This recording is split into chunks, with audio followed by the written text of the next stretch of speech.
میں نے انہیں تقریر کرتے ہوئے حضرت سیدنا شیخ عبدالحق محدث دہلوی رحمت اللہ علیہ کی بارگاہ میں دیکھا، اور جب وہ تقریر فرما رہے تھے تو ایسا لگ رہا تھا کہ علم و فن کا سمندر ہے جو ڈھاکے مار رہا ہے، اور ایسی وہ اہل سنت کی ترجمانی کر رہے تھے کہ مجھ کو کہنا پڑتا ہے دل کے رضا ہے خنجرے خونخوار برقبار، آدھا سے کہہ دو خیر منائے نہ شر کرے۔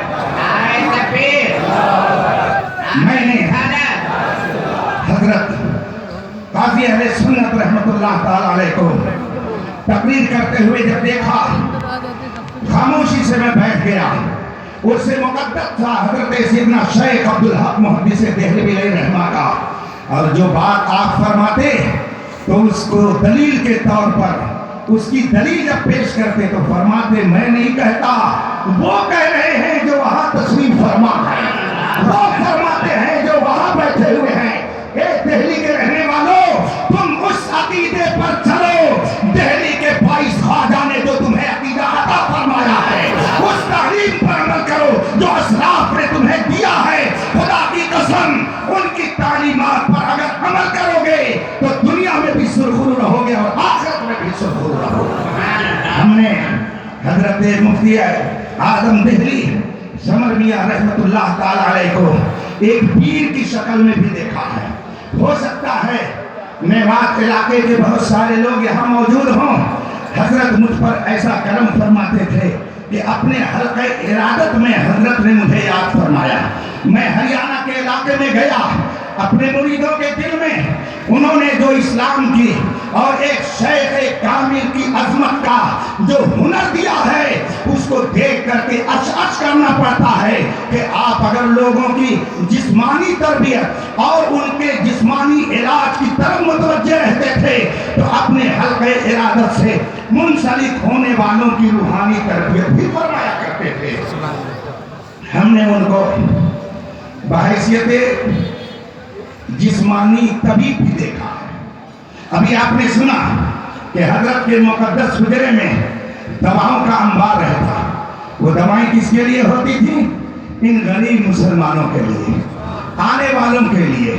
لوگ آتے تھے، حضور سمر میاں علی رحمت و رضوان قاضی اہل سنت ان کا علاج فرماتے تھے، اور ہندوستان میں شاید تنہا ایسے روحانی پیر تھے، ایسی روحانی شخصیت ان کی تھی کہ کنز الایمان رسالے میں ہر مہینے ان کی طرف سے روحانی علاج شائع ہوتا تھا، اور سب کو یہ ندا دی جاتی تھی کہ اگر تم روحانی بیماری میں مبتلا ہو تو تم آج کے اس گئے گزرے ماحول میں بھی مایوس نہ رہو، دہلی کی امانتوں کا امین ابھی دہلی میں تمہاری شفا کے لیے موجود۔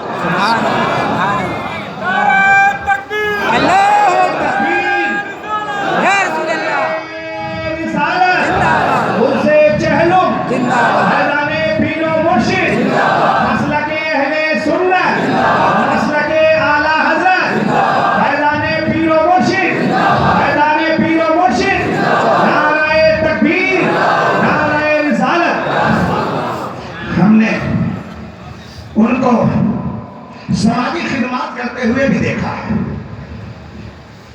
دہلی کی جامع مسجد کے سامنے ایسا عظیم الشان پروگرام کرنا یہ جگر گردے کا کام ہے، مگر قاضی اہل سنت علیہ رحمت و رضوان عرس مجددین کے عنوان سے سالوں سے جو پروگرام دلی کی جامع مسجد کے سامنے کر کے مذہب حق اہل سنت کی ترجمانی کا کام انجام دیتے تھے، پورے دہلی کے اندر اس کی کوئی مثال آپ نہیں ڈھونڈ کر کے لا سکتے ہیں۔ ہم نے ان کی جرأت و بے باکی کو دیکھا ہے، ان کی حق گوئی کو دیکھا ہے۔ آج تو حال یہ ہے کہ اگر میں کوئی جملہ غلط بول دوں اور صاحب سجادہ کے ذہن میں یہ بات آ جائے کہ یہ بات غلط ہے، اور اگر انہوں نے مجھے ٹوک دیا تو پھر خیر نہیں ہے، آج سے ہماری ان کی انبن ہو جائے گی، اور ہم کبھی نہیں گوارا کریں گے کہ یہ ہمارے سامنے تقریر کے وقت موجود ہوں۔ مگر حضرت قاضی اہل سنت علیہ رحمت و رضوان کسی کا کوئی خوف نہیں فرماتے، جو بات حق ہوتی وہ فوراً برملا اس کے منہ پر کہہ دیتے اور بتا دیتے۔ آئین جمع اللہ کے شیروں کو آتی نہیں ربائی. سبحان اللہ سبحان اللہ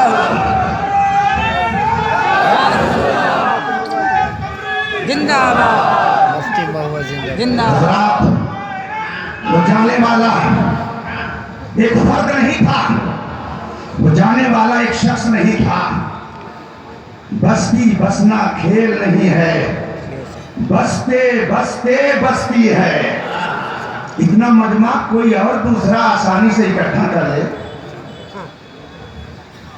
گرمی کے اس موسم میں لوگوں کا یہ ہجوم ٹھاٹھے مارتا ہوا مجمع، کچھ بات ہے کہ ہستی مٹتی نہیں ہماری. کچھ تو ہے جس کی بنیاد پر کچا کچا لوگ چلے آ رہے ہیں. اور اخباری رپورٹ کے مطابق 3 لاکھ سے زیادہ مجمع جس کی نماز جنازہ میں حاضر ہو. میں یہ سمجھتا ہوں کہ یہ ان کی بہت بڑی کرامت ہے کہ جاتے جاتے انہوں نے یہ دکھا دیا کہ دیکھو میں دنیا سے جا رہا ہوں مگر اپنی علمی یادگار تمہارے درمیان چھوڑ کے جا رہا ہوں. میرے بھائیوں، شخص بننا آسان ہے مگر شخصیت بننا بہت مشکل ہے. شخص اور ہیں اور شخصیت اور ہے. ہم لوگ شخص ہیں. حضور قاضی اہل سنت صرف شخص نہیں تھے، وہ ایک شخصیت تھے. وہ ایک شخصیت تھے. وہ دنیا سے گئے، وہ سمر تھے، اب دہلی بے سمر ہو گئی. وہ پھول تھے، اب یہ دہلی ایک گلاب سے محروم ہو گئی. لیکن ہم یہ سمجھتے ہیں، ہمارا تو عقیدہ ہے کہ اللہ والے دنیا سے جانے کے بعد مرتے نہیں ہیں. رب کے کرم سے ان کو تو ایسی زندگی مل جاتی ہے کہ امام اہل سنت بڑے اعتماد سے فرماتے ہیں تو زندہ ہے واللہ، تو زندہ ہے واللہ، میری چشم عالم سے چھپ جانے والے.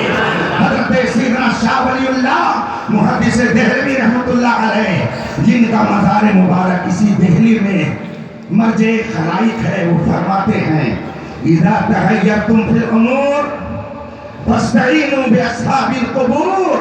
اے مسلمانوں، اگر تم کسی مصیبت میں مبتلا ہو جاؤ، کوئی پریشانی تمہارے سامنے آ جائے تو اللہ کے محبوب بندے جو قبروں میں آرام فرما ہے، حضرت شاہ ولی اللہ فرماتے ہیں کہ ان کے دربار میں پہنچ جاؤ، ان سے تم مدد طلب کرو، رب قدیر ان کے وسیلے سے تمہاری مراد پوری فرما دے گا. حضرت شاہ ولی اللہ محدث دہلوی جو دہلی کی سرزمین پر ہیں. میرے بھائیوں، آج کچھ لوگ کہتے ہیں مدار پہ جانا شرک ہے، مدار سے کچھ مانگنا شرک ہے. تمہیں کالی گھٹاؤں کا نہیں پہچاننا آیا؟ نشیمن سے دھواں اٹھتا ہے، تم کہتے ہو ساون ہے. یہ دین کی تبلیغ نہیں ہے. دین کی تبلیغ حقیقت میں حضور قاضی اہل سنت فرماتے ہیں. وہ یہ جانتے تھے کہ رسول پاک کی محبت، اولیاء کرام کی تعظیم، صحابہ کرام کا احترام، اہل بیت کی عظمت جب دل میں رہے گی تو انشاءاللہ اہل سنت کا ہے بیڑا پار. اصحاب حضور نجم ہیں اور ناو ہے عطرت رسول اللہ کی. اللہ تبارک و تعالی حضور قاضی اہل سنت کے فضل و برکات سے ہم سب کو مالا مال ہو رہا ہے. ہم نے ان کو کئی جہتوں سے دیکھا. وہ دین کے معاملے میں اتنے سخت تھے کہ کسی بد مذہب کو انہوں نے گوارا نہیں کیا. ہندوستان میں ان کی اپنی الگ ایک پہچان تھی. وہ کسی سے ملتے تھے تو ملنے سے پہلے بھی وہ غور کرتے تھے کہ اس سے ملنا درست ہے کہ ملنا درست نہیں ہے. یہ کسی سے ملنے تو ان کا ملنا صحیح ہے کہ نہیں صحیح ہے. میں نے ایک حدیث شریف جب پڑھی تو یہ مسئلہ میری سمجھ میں آ گیا. رسول پاک صلی اللہ علیہ وسلم ارشاد فرماتے ہیں من احب للہ وابغض للہ واعطى للہ ومنع للہ فقد استکمل ایمانہ.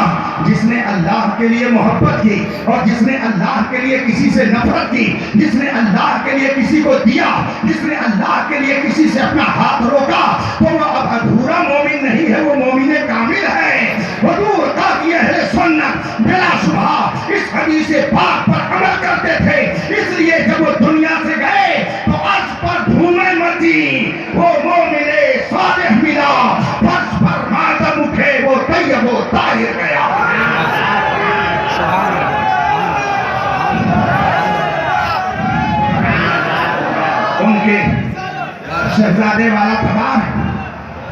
ہم سب کے دلوں کے اب سکون کی حیثیت سے موجود ہیں. ہم سب لوگوں کی یہ ذمہ داری ہے کہ حضرت قاضی اہل سنت رحمت اللہ تعالیٰ علیہ شعر دو ہے. حضور اعلیٰ حضرت رضی اللہ تعالیٰ عنہ فرماتے ہیں واسطہ پیارے کا مولا جب کوئی سنی مرے یوں نہ فرمائے کہ وہ فاسق و فاجر گیا. اج پر دھومیں مچائیں وہ مومن صالح ملا فرش پر ماتم اٹھے وہ طیب و طاہر گیا. یہ دعا ہے ہر سنی کے لیے, یہ کسی کی ولایت کا اعلان نہیں ہے. اعلیٰ حضرت ہر سنی کے لیے یہ دعا کر رہے ہیں کہ اے مولا تیرے نبی کا واسطہ جب کوئی دنیا سے کوئی سنی جائے تو فرشتے یہ نہ کہیں کہ یہ فاسق و فاجر آیا ہے, بلکہ وہ یہ کہیں کہ ایک مومن صالح ہم کو ملا.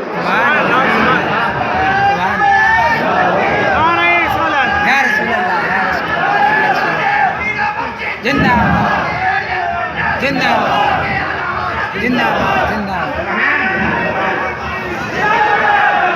نعرہ تکبیر,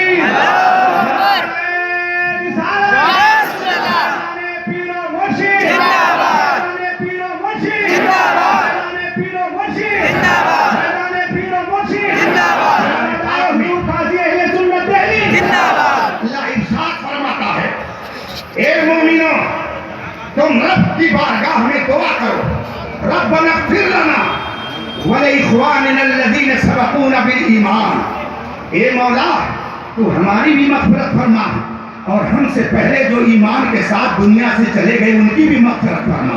اسی کی ترجمانی کرتے ہوئے اعلیٰ حضرت فرماتے ہیں کہ اے مولا تیرے محبوب مصطفیٰ جان رحمت کا واسطہ اگر کوئی سنی دنیا سے جائے تو ایمان کے ساتھ جائے, اور جب دنیا سے جائے تو فرشتے یہ نہ کہیں کہ یہ فاسق و فاجر آیا ہے, بلکہ یہ کہیں کہ ایک مومن صالح آسمان پر. ہم تو ہر سنی کے لیے یہ دعا کر سکتے ہیں, ہر مومن کے لیے یہ دعا کرنی چاہیے. اللہ تبارک و تعالی قاضی اہل سنت کے فیض و برکات سے ہم سب کو مالا مال فرمائے, اور انہوں نے جو معمولات اہل سنت کو جاری رکھنے کے لیے کوششیں فرمائی ہیں, میں ان بزرگوں سے کہوں گا اور ان کے حلقہ ارادت سے منسلک رہنے والوں سے کہوں گا کہ اگر محرم شریف کی وہ محفل سجاتے تھے تو آپ یہ نہ احساس ہونے دیں کہ حضرت نہیں رہے تو محفل نہیں رہی. حضرت تشریف لے گئے مگر ان کی روحانیت سے محفل سجی ہوئی ہے. اگر وہ 12 ربیع الاول شریف کی محفل سجاتے تھے تو آپ بھی سجائیں, اگر وہ اس سے مجددین کرتے تھے تو آپ بھی کرتے رہیے. یہ ایک ایصال ثواب ہے, انشاءاللہ اس سے دین کی تبلیغ بھی ہوگی اور حضرت کی روح اس سے خوشی بھی محسوس کرے گی. وآخر دعوانا ان الحمدللہ رب العالمین. السلام علیکم.